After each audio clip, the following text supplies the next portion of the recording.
kung katulad nung kay Captain Herman at saka kay Seaman Ruben, parehong may sakit, hindi makaalis ng barko, makaakyat ng barko. So, nag-DNA supplementation sila. Yung isa naman ay sira yung kidney niya.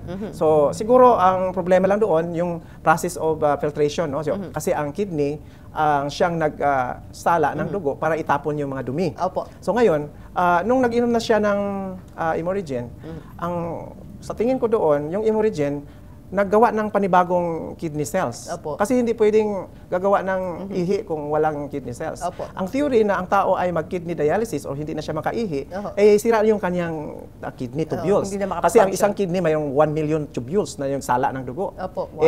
Ang ibig sabihin nung uminom na siya ng Imorigen na mayroong nucleotides, this is capable of repair. Opo. Ang so nangyari, may panibago ngayon na tubules na nang siyang nabubuo siya at ngayon nagsasala na ng dugo, kaya na pwede na siyang umihi at na-certify siya na wala na siyang kidney problem.